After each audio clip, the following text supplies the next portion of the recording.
देखी नहीं का हो गए अरुण, अरुण, आँख खोली ना। अरुण, उठी ना। अरुण, सुनी। अरुण, हमारे ऊपर के गुस्सा नंदिनी तोहरा पे उतार देला। समझ में नहीं क्या कहा करी। हमार बात न सुनी।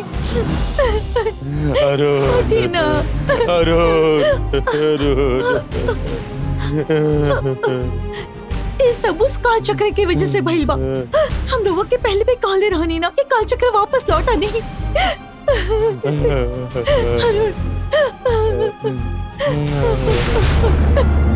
रहुआ हमार बात न मान लिया, यही से ये सब बीत रहल बा हमनी पर।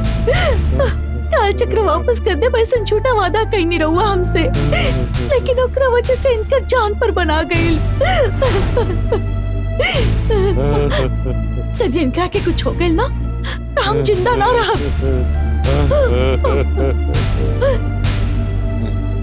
ऐसे भी करके इनकरा के बचा ली बाबूजी। यदि इनकरा के ऐसा हालत में कोनो डॉक्टर के पास ले भी जाई तब भी ही ना बची। कोनो देवी शक्ति ही इनकर जान बचा सकेली बाबूजी। कुछ भी करके इनकरा के बचा ली ही बाबूजी। ये सोचे कि अब हमने क्या कर सके नहीं।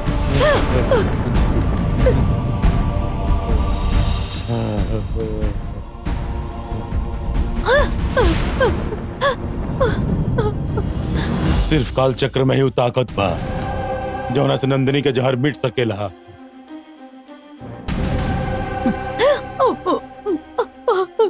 काल चक्र से हम और उनके बचा सके नहीं। हम अबे जाकर लेकर आओ तनी।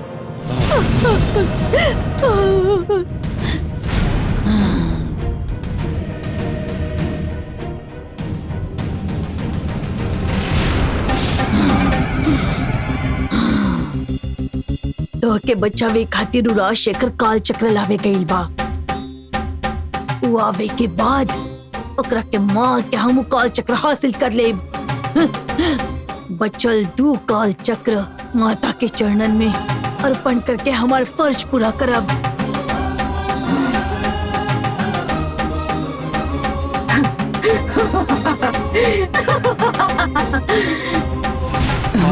और उनके जान खतरा में, जल्दी चलो। बाबूजी, बाबूजी इनके रख के बचा नहीं बाबूजी। अभी कहीं आ गई।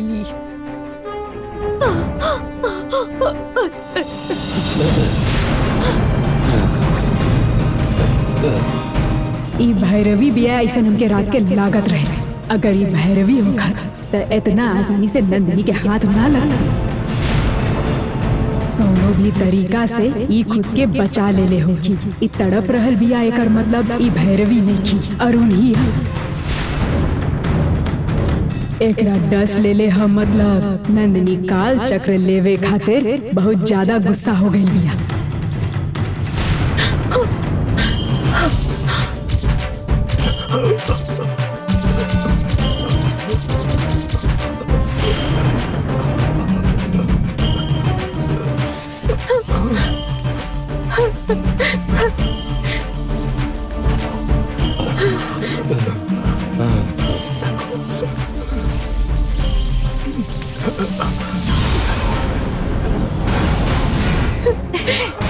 जी रवा ठीक तो बानी ना। अब हमार जान में जान आई। माता इनकरा के बचा लेने माते। अरुण उठा बेटा।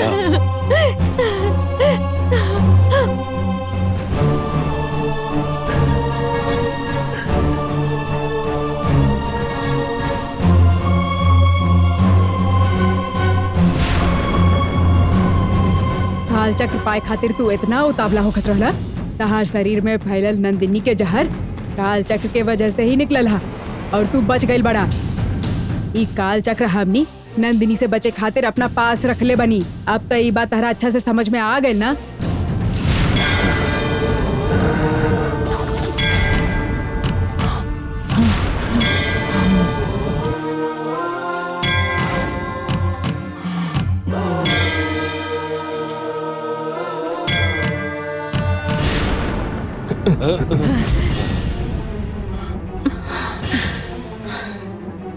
हम जानत रहनी तू एकरा पाए की कोशिश करबा। अब हम तहरा एक कबो ना देव।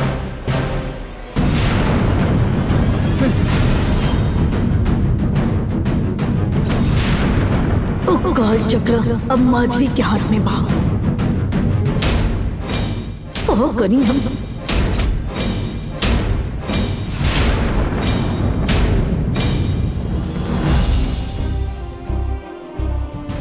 अरुण, तोरा के तरह देख के हमार जान निकल गए रहे बेटा।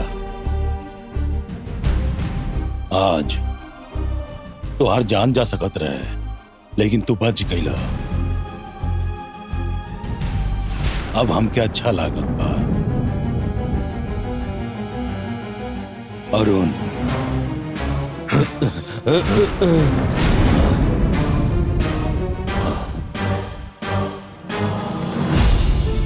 गंगा,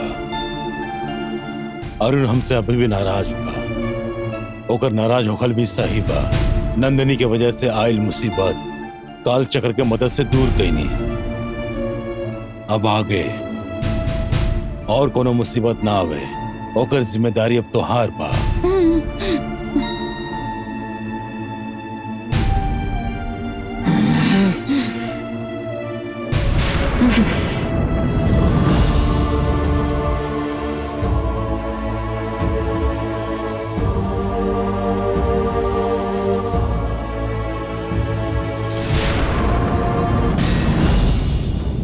ई भैरवी बाड़ी ई तू ना जानत पड़ो।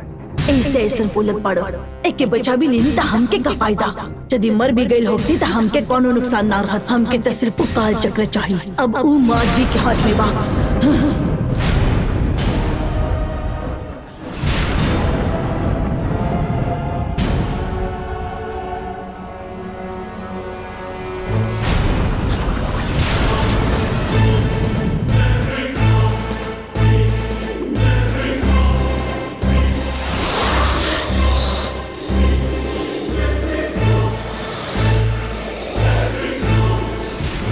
जल्दबाजी कैलू नंदिनी, जल्दबाजी कैलू।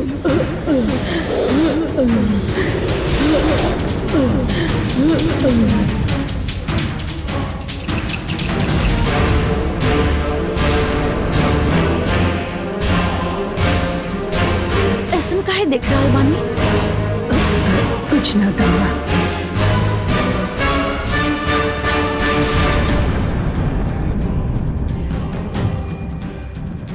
हमार इस्तेमाल करके नंदिनी काल चक्र पावल चाहत रहे, लेकिन काल चक्र की मदद से हमके बचाए वाली तो माधवी ही रहे। किस्मत से गंगा आके हमके बचा लेलस।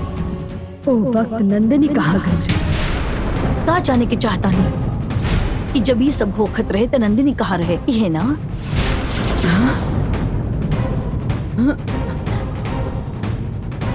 नंदिनी यहाँ आयल रहे, ये बात तो जानत रहलू? जानत रहनी। नंदिनी कहाँ गई? वो कहाँ गई? कहाँ बिया नंदिनी? रउआ के सामने खड़ा बिया। हाँ? अभी तक पहचान न पौलू? ध्यान से देखा।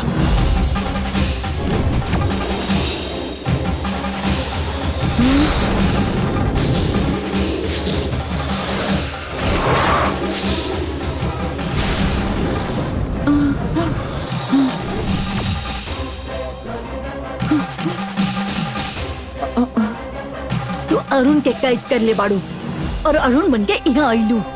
हम गंगा के कैद कैनी तो हम गंगा बन के यहाँ आईनी।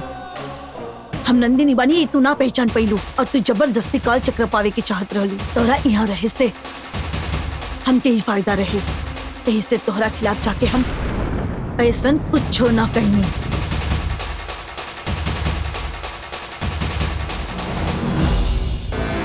और हम ही नंदिनी बानी ए तो के दिखावे के पड़ल। अब आगे से हम जे भी कहब तो के ऊ करे के होगी। काल चक्र पावे खातिर तो के हमार मदद करे के होगी। यदि तू मना कैलू तो हम तो के ये अरुण के रूप में ही खत्म कर देब। हम का कर सकेनी ई तो के पता चल ही गई होगी। अब यहाँ रह के हमार मदद करबू या मरल पसंद करबू? अब अगर ये वक्त हम नंदिनी के खिलाफ हो गई नहीं तो काल चक्र ना मिल पाई और ये हमार जान भी ले सकेले। यही से अभी एकर मदद करे के नाटक करतनी। काल चक्र हाथ लगे के बाद यहाँ से चल जाए। का सोच रहल बाड़ू? तू कोनो साजिश न रच सकेलू। तोहरा पासे दूसर कोनो रास्ता नहीं खे। का सोच रहल बाड़ू?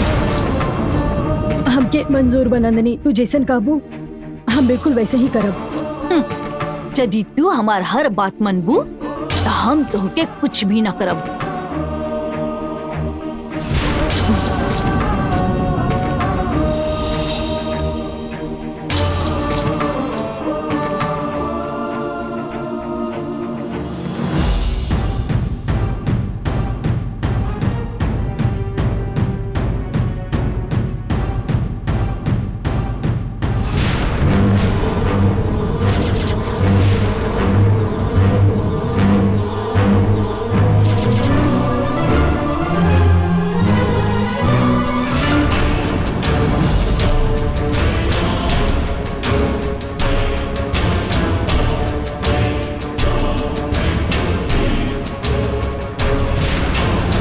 ये सब कहा हाथ में बंदूक लेके कहाँ जा रहा है?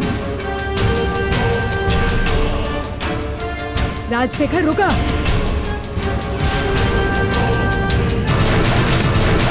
ये कहा है राजशेखर? कहाँ जा रहा बड़ा तू? और उनके नंदिनी मरलस होकर हिम्मत बढ़ गई बा। अब हम और चुप ना रह सकेले। यही से तू बंदूक लेके नंदिनी के मारे जा रहा बड़ा?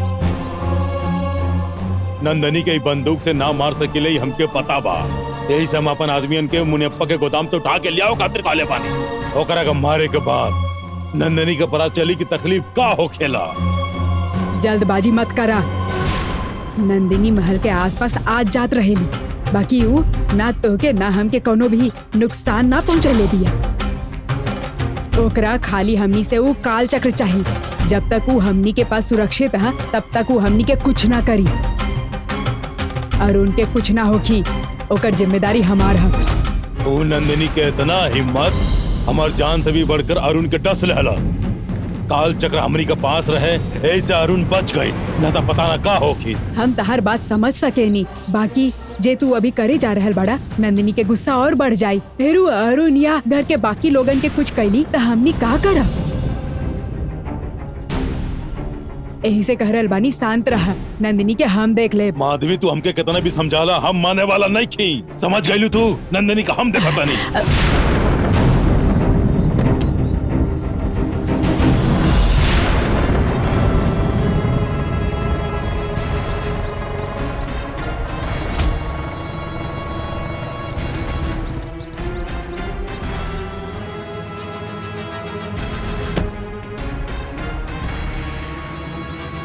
कहा भाई साहब मुनियप्पा अपन पुराना घर में नहीं खे। वो जहाँ जहाँ जाला हमने जाके देख लेनी, वो कहीं ना मिलल। ये तू का कहा था? हमके लागल कि तू लोग ओकरा के पकड़ के यहाँ लेकर आई बा। लगा तो कहीं छुप के बैठल बा। हमनी के बहुत जल्दी ओकरा के ढूंढ के ले आइल जाई। चलो जा जा ओकरा के ढूंढ के लेकर आ। ठीक बा साहब।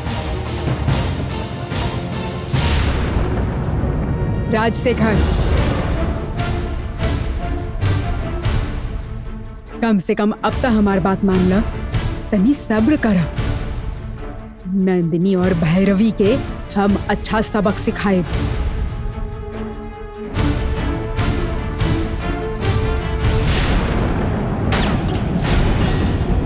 नंदिनी अब तो हार मौत हमरा ही हाथ लिखल बा।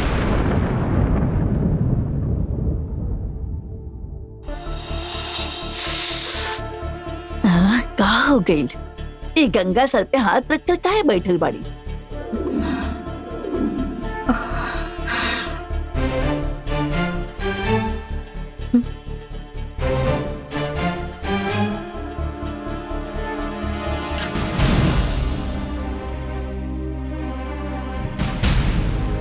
गंगा ऐसन काहे बैठल बाड़ू? पता ना बुआ जी, थकान महसूस हो रहल बा। चक्कर आवता? हाँ बुआ जी। उल्टी जैसन होखता? हमारा अंदाज बिल्कुल सही बा। रवा का बोलत बानी रुक, बुआ जी? राजशेखर, अरुण, लीला, देवी, जल्दी सब लोग बाहर आई। बुआ जी रवा सब लोगन के काहे बुलावतानी? बुरा बात के एक कान से सुनो, दूसरे कान से निकाल दो, लेकिन अच्छा बात 4 लोगन के सामने बताओ। अच्छा बात? कैसन अच्छा बात? पहले हमके तो बताई। पहले अपन हाथ द।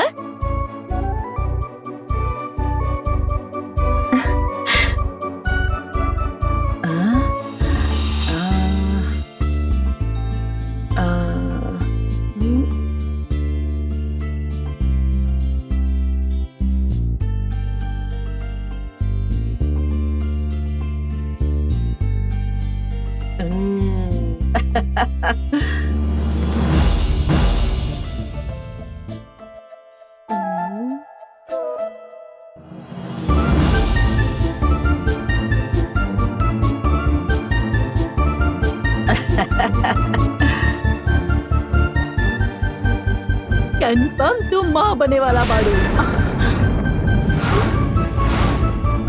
जल्दी ये घर में छोट बच्चा आवे वाला बा। अकरा साथे हम खेले वाला बानी। हम तो बहुत ही खुश बानी। तो के जरा सा भी तकलीफ ना दे भा। हे राजशेखर, ये महल के नया वारिस आवे वाला बा। जल्दी से नॉनवेज बिरयानी ऑर्डर करा। अरे अरे नाना, ऐसे में तो मिठाई ऑर्डर करे की चाहिए।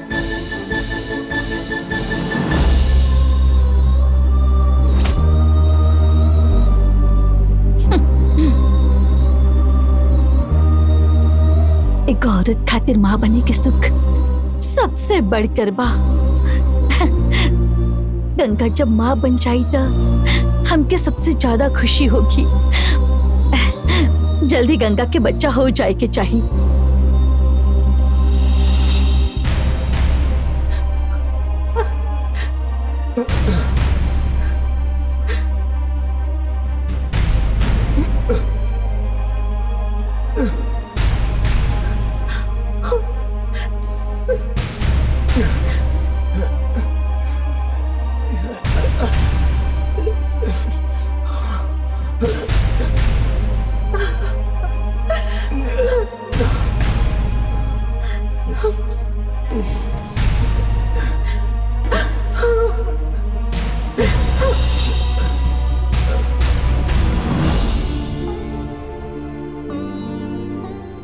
गंगा मत रो गंगा, थोड़ा ही तोड़े के बाकी है।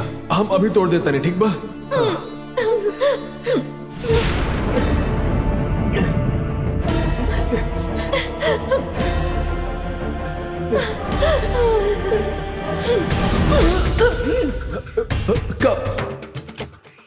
का भेल गंगा? ना कुछ ना। रुका।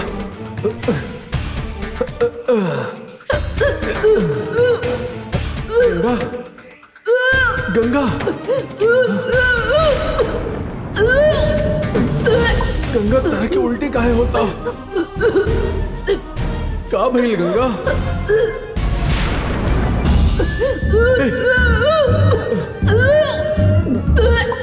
गंगा तरह के उल्टी काहे होता? का भइल गंगा?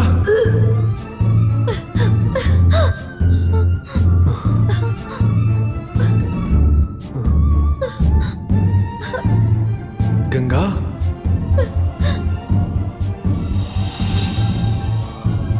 का हो गई गंगा?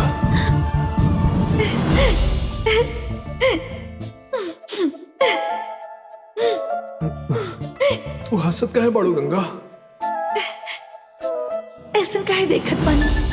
अभी तक रहुआ समझ ना पईनी कि हमके उल्टी काहे हो रहल बा। हमरा के समझ में नहीं खे आई।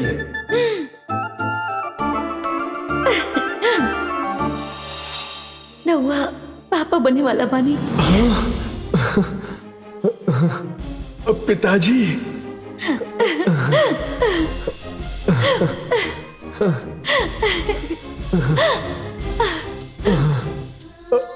हे भगवान, अरे बाप रे।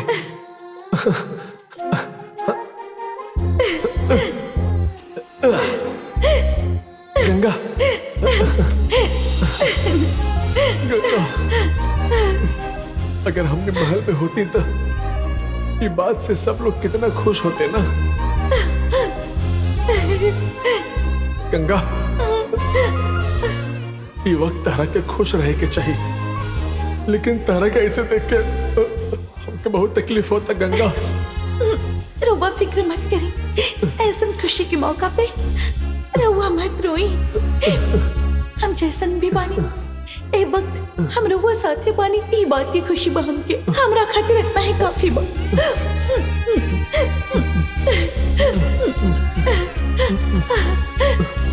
गंगा,